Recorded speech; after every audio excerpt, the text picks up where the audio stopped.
Hello, friends of Fathering Together.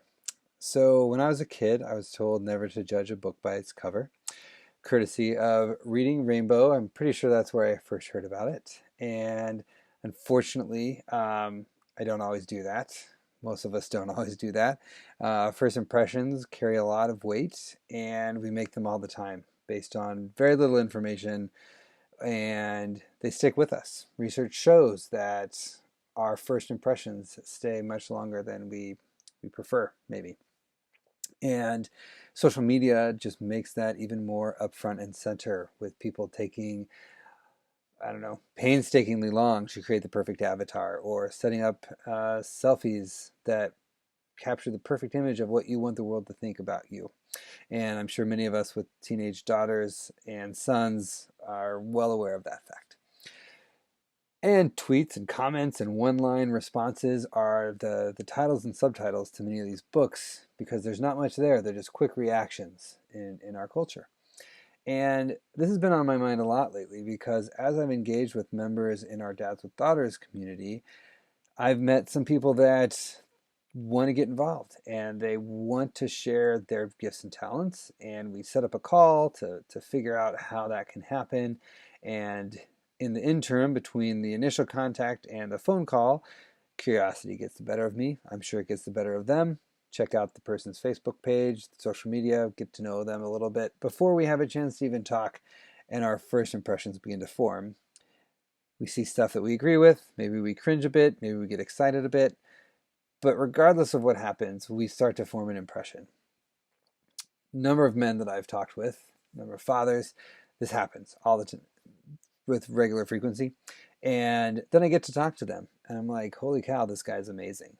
Why did I have the impression that I had? Or maybe he's not that amazing, but he's pretty sweet. He's a lot to offer our community. And it's okay that I don't agree with everything. We're not going to agree with everything. I'm sure there's plenty he doesn't agree with that I believe in or post in my social media spaces. And he's still willing to reach out and say, hey, what you're building is a great thing. I want to get involved. And so we end up having a great conversation. And it's a wonderful thing. We learn, we grow, we let those first impressions go as best we can, but sometimes the book covers still just live and breathe, and the categories that we initially put somebody stay pretty strong and true.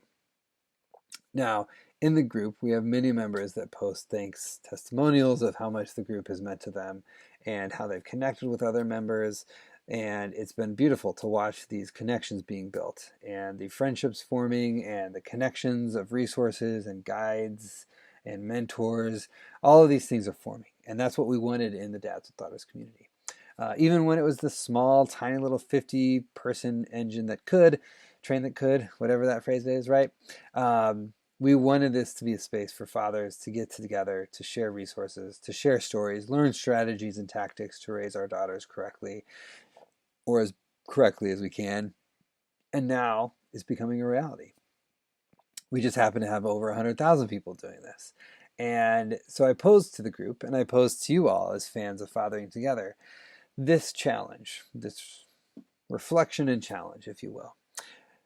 The first part, the reflection. Reflect on how you let first impressions dictate who you are, who you engage with, who you form friendships with.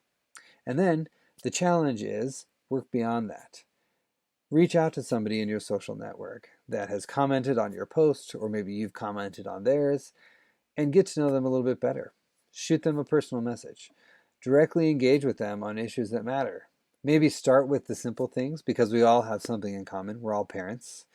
Start there. Start with the values you hope to instill in your children, the experiences you want to have for your children. And then, if it feels right, if it feels okay to bridge a little bit further afield, talk about your jobs. If you feel really like going for broke, talk about politics. I mean, it is an election year, so heck, if you're really feeling brave, go for the big guns. Or just focus on what we were here for. Focus on being parents and wanting a world where our children will grow up to be great, amazing people. Talk about the joys and the challenges of parenthood and get to know the individual on the other side of the screen a little bit better.